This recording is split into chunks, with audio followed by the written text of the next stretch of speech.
Okay, this will be part 2 of my soundtrack review. Can't believe in less than 48 hours I'm going to be sitting in the theater watching Prince Caspian. Just unreal that that's how close we are. And there are a few last-minute topics I do want to discuss before I see the movie. So I really just want to get the soundtrack one out of the way. That my last one was a lot more time-consuming than I thought it would be. And so I don't think I'm going to include the clips in this one, sorry. I just got to kind of get the soundtrack part out of the way so that I can focus on the things I really want to discuss before the movie comes out. But we ended at track 6 last time, so let's start with track 7, the Sorcery and Sudden Vengeance track. And obviously there's a lot of the White Witch theme in here. And at 1:55 there's this pounding that kind of starts. And I wonder if that's supposed to kind of evoke, you know, when the witch's creatures are pounding their weapons when she kills Aslan in the first film. And there are a lot of parts in this score where it's very similar to the music from the Stone Table scene in Lion, the Witch, and the Wardrobe. And what's funny about this one is you can tell there's a lot of big moments.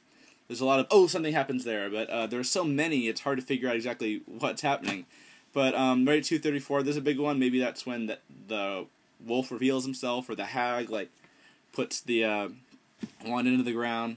And at 4:05, there's the music of the army approaching.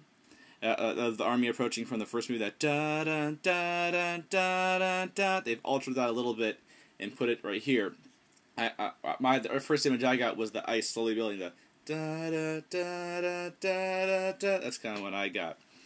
And, interesting. At 5:16, I think that's when the Pevensies burst in and there's a fight. You know, knowing Adamson, I'm sure the fight will go on longer than in the book. It's just like over in the book, and I'm sure probably want to expand on it. But pretty dark, interesting score. Understandably the darkest part of the score, I would say. Track 8, The Duel. I love this. I think at the beginning it's them building the tension. It kind of reminded me of, in the book, it talks about, you know, the final moments before the single combat. It was like, you know, just the moment before the pistol goes off at a race, only very much worse. That's kind of what I'm feeling right now, with Prince Caspian just about to come out.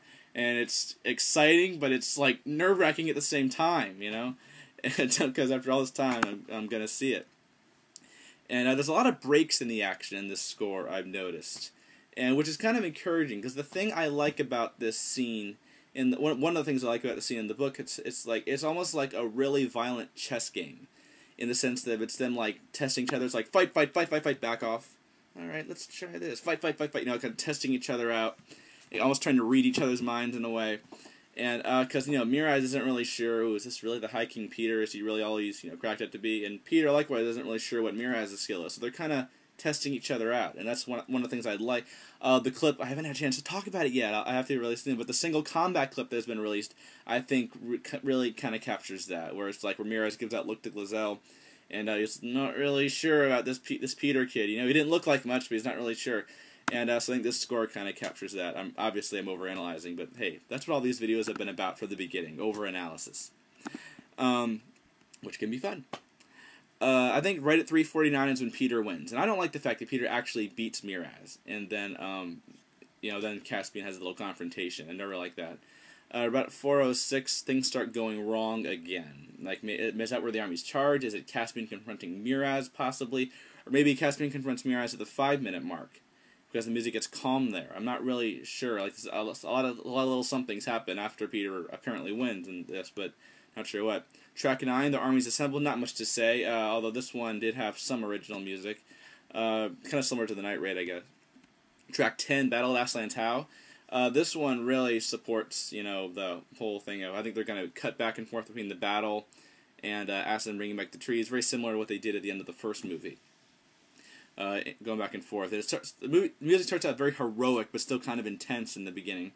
Right at 1:27, something big happens, and I got this sense that, like, it revealed something, like maybe the Telmarines reveal this big awesome trebuchet or something, I don't know, but I got the sense that something like, oh no, it's this big kind of oh no moment, is what the feeling I got. At 3:51, you've got the Griffins, that dun dun dun dun dun dun dun dun dun dun dun dun dun dun dun dun, so I think that's when the Griffins come in. And then you've got the same charge music, and it ends almost the exact same way the Lion, the Witch, and the Wardrobe score does, where da da da, you know, it's got that whole da da da da, you know, it has that whole thing, the exact same way the battle ends in Lion, the Witch, and the Wardrobe as far as that music. Then right at 4:56, the river, everything calms down. So maybe that's the river god. Return of the Lion is without a doubt my favorite track 11 on here. I think it's going to start. This score here starts with Aslan and Lucy talking at the 9-second mark. Aslan roars. And I think we're going to see a big panning shot I talked about in the Return of the Lion clip video over the trees, and shows the trees coming to life at the 30-second mark. Then I think at the 2:06 it cuts back to the battle. At 2:41 we're back to Aslan. Then at 3:22 we're back to the battle again. So I think we're cutting back and forth here between Aslan fetching the trees and the battle.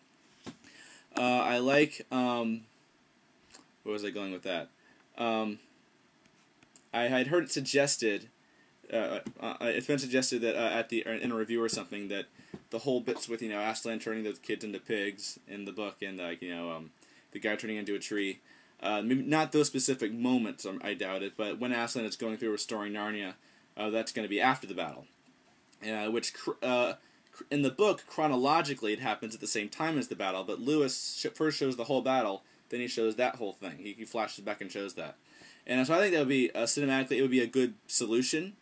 To that, you don't want to have a super happy scene necessarily in the middle of a battle, so it'd be a good solution to that. And also, it would be kind of accurate to the book structurally to show the battle and show that. It would be kind of accurate to the book structurally in that sense, even though it's not chronologically accurate. But since they mess with the structure, I think, which is probably necessary most of the time, they mess with the structure of the book, at the beginning of the film. Here, they're going to be kind of loyal to the end of it. Door in the Air is very slow and moving. And I think it's going to be a sad scene. I hope it's a sad scene. And then there's the songs. The Call is pretty moving. I like it. It's kind of cheesy.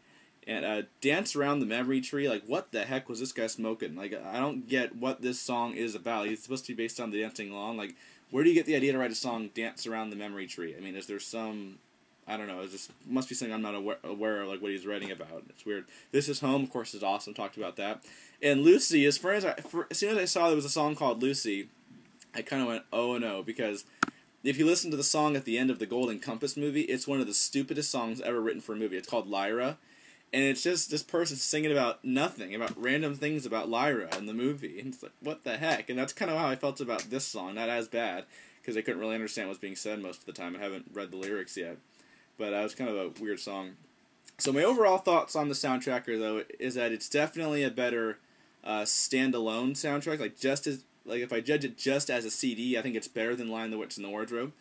Obviously, I won't know for sure how good of a job it does supporting the story, which is the most important thing.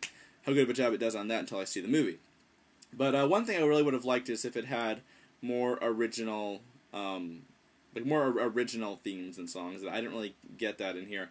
It's just basically, it's more of a continuation of Lion, the Witch, and the Wardrobe score, whereas I was expecting a score that was kind of evolve and take the themes from Wardrobe to the next level, and this kind of feels like just kind of a rehash of Wardrobe, so I would have liked more of that. But obviously the most important thing is to see how it plays in the movie, and so I can't judge it for sure until I see it in the movie.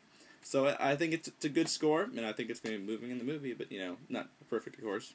By the way, let me just kind of give you an idea of the packaging here. It's made of cardboard, which is interesting. It's not like the plastic that normally is, and it opens up like that. There's the CD. It comes out easier most of the time. There's the CD. It's got the little backwards my monitor. Got the lyrics right there, and you can kind of flip through them, just to give you an idea of the packaging. But this will be, good or bad, this will be a CD I know I'm going to listen to a bazillion times and memorize. And so this is the first day. This is the first day I've got it. So very nice to have the CD. Less than 48 hours. Almost exactly 23 hours actually. As I record this, I'll be sitting at 40. I'm too tired and psyched out to even get my thoughts straight on this one. But I basically going to have to try to post as many videos as possible before the movie comes out, get as my thoughts online as possible. So stay tuned, check Narnia up, a lot going on. I'll have to try to cover as much of it as I can before midnight Thursday night, Friday morning. So a lot more to come before the movie comes out.